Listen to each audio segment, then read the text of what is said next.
سب سے پہلے تو آپ یہ ویڈیو دیکھیں۔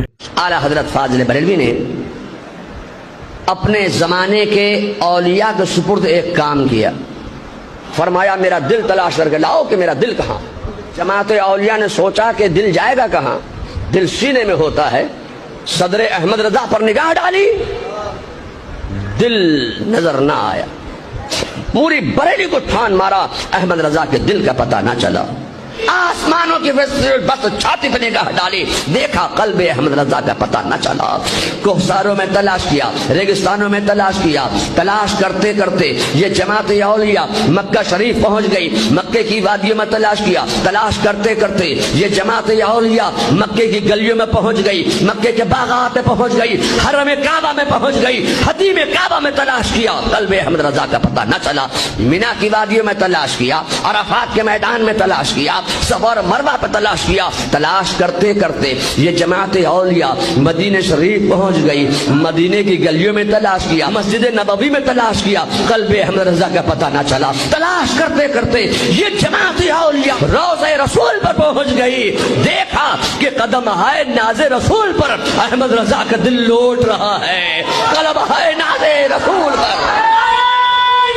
اس بندے کی کم سے کم بھی عمر جو ہے نا 65-70 کے قریب ہوگی۔ آپ یہ دیکھو یہ کتنا ایک مینٹلی طور پہ تیار ہے کہ کہانیوں پہ اس نے اپنا ایمان رکھا ہوا ہے۔ اور جو اس کے لواحقین تھے، جو اس کے گھر والے تھے، آپ اندازہ لگائیں کہ اس بوڑھے آدمی سے پہلے جتنے بھی اس کے اپنے فوت ہوئے ہیں، اس دنیا سے جا چکے ہیں، ماں باپ بہن بھائی، ان تمام کا ایمان جو ہے وہ ان کہانیوں پر ہوگا۔ بات تو صحیح ہے۔ جس بحاف پر یہ اپنے آپ کو بریلوی کہلواتے ہیں پوری دنیا بھر کے اندر، احمد رضا خان بریلوی کے ماننے والے ہیں۔ کیا انہوں نے یہ سوچا، سرچ کیا کہ کیا احمد رضا خان بریلوی نے خود اپنے ہاتھوں سے یہ کہانی لکھی تھی کہ میرا دل جو ہے وہ میرے سینے سے نکل کر مدینہ منورہ جھوم رہا تھا، ڈانس کر رہا تھا، اور پھر بھی میں زندہ بیٹھا ہوا تھا؟ کیا دین میں ان چیزوں کی جگہ ہے؟ نبی پاک کا دین تو وہ نہیں تھا کہ آپ کو طائف والوں نے پتھر مارے تھے اور آپ کی جوتی مبارک بھی خون سے لت پت ہو گئی تھی، آپ کے دندان مبارک شہید ہوئے، صحابہ نے آپ نے پیٹ پہ پتھر باندھے، بھوک کاٹی، پیاس کاٹی، اللہ کے توحید کی خاطر، دین اسلام کی پھیلاؤ کی خاطر۔ کیا اس دین کی کوئی ایک کڑی بھی احمد رضا خان بریلوی یا جو ان پر کہانیاں بنی ہوئی ہیں، یا جو غوث الوقت غوث اعظم پہ کہانیاں بنی ہوئی ہیں، کیا دین اسلام ان کہانیوں پہ بیس کرتا ہے؟ اور اگر آپ انہی کہانیوں پہ ایمان رکھتے ہوئے دنیا سے کوچ کر جاتے ہیں، چلے جاتے ہیں، موت کا کوئی ٹائم مقرر نہیں، کبھی بھی آ سکتی ہے، کسی بھی وقت آ سکتی ہے، کسی کو بھی آ سکتی ہے، تو آپ نے اپنا ٹھکانہ سوچ لیا کہ آپ کو غوث پاک بچانے آئیں گے قبر میں، یا احمد رضا خان بریلوی؟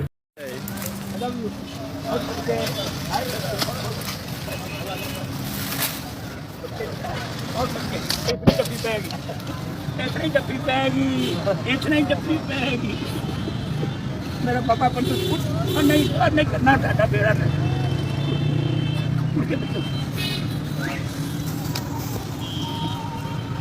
اس واقعے کے بارے میں واقعہ یاد رکھیں، یہ پل نہیں تھا، یہ پل نہیں تھا۔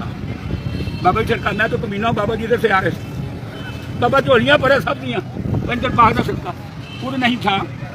بھائی محمد جی ادھر سے آ رہے تھے، محمد جی بابا جی سلام، اوے نوٹی بوائے، بابا جی سلام، بابا جی تسی کر رہی، اوے ادھر آ جا، ایسے ہی کہا، اس نے چھلانگ لگائی، آگے نیٹ پڑی ہوئی تھی۔ اللہ کو یہ ذریعہ آپ پسند آ گئی جب یہاں پل بنے، یہ پل جو بنا بہت شکریہ۔ ننکانہ صاحب زندہ باد، سارے پنڈ ملک بابے سے ہر قسم کی مخلوق کو ہر وقت ہر قسم کا فیض دیا جا رہا ہے، آبی، خاکی، نوری، ناری، ادھر سے ہر وقت ہر مخلوق کو دیا جا رہا ہے۔ بابا راضی رہے، بابا سبیاں چولیاں پڑے، جڑاوے پڑھ پڑھ لے کے ڈالے، کاسا پریا رکھے، ریز رکھے، کم نہ ہو، کم نہ ہو۔ بابا فرمایا ہر کائنات و کائنات کی حدیث اللہ کی، اور اللہ اللہ کی رسول صلی اللہ علیہ وسلم کے ہیں، رسول مختار کل ہے کائنات کے۔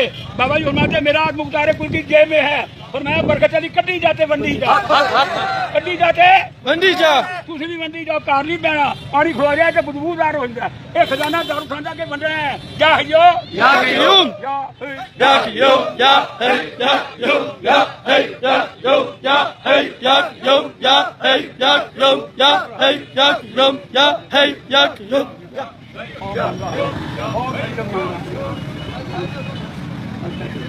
کریے نہیں جنٹل مین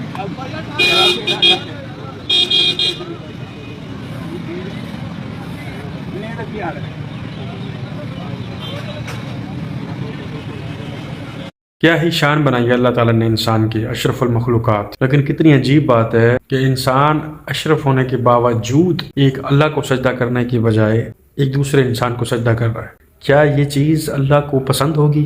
کیا یہ چیز توحید کو کوئی ٹھیس نہیں پہنچائے گی؟ اور کیا اس مردود کے جو کل کو بچے بڑے ہوں گے، جوان ہوں گے، اور میری دل سے خواہش ہے کہ ان کو نالج ملے، وہ قرآن کو ترجمے سے پڑھیں، توحید کا اصل مطلب سمجھیں اور جانیں، پھر جو ان کے دل میں اپنے باپ کے عفظ نفرت بیٹھے گی، اس نفرت کا اندازہ بھی ہے شخص کو، کیا منہ دکھائے گا کل کو یہ اپنی اولاد کو اور مرنے کے بعد اللہ کو کہ اللہ تو نے مجھے اشرف المخلوقات بنایا، تو نے کہا جھکو میرے آگے، مجھے سجدہ کرو۔ اللہ ہم نے سوچا پہلے تیرے بنائے ہوئے انسان جو بالکل ہماری طرح ہے، پہلے ہم ان کو سجدہ کرتے ہیں، پھر ان کے پیروں کو، پھر ایسے کرتے کرتے فائنلی آپ تک پہنچ ہی آئیں گے۔ کیا کسی پیغمبر نے بھی اپنے امتی کو اپنے آگے جھکایا، سجدہ کروایا؟ کوئی ایک ایسی ضعیف روایت، کوئی حدیث، کوئی نبی پاک کا بیان یا کسی بھی ایک پیغمبر کا کہ انہوں نے کہا وہ اپنی امت سے کہ اللہ کو سجدہ کرنے سے پہلے ہمیں سجدہ کرو، اور وہ اگر وہ سجدے کرنے کے لیے جھکے ہوں تو پیغمبروں نے بولا جائز ہے، کوئی مسئلہ نہیں ہے، کیونکہ ہم اللہ کا دین بیان کر رہے ہیں، اللہ کے بعد تو ہم ہی ہیں اس دنیا کے ریپرزنٹیٹیو،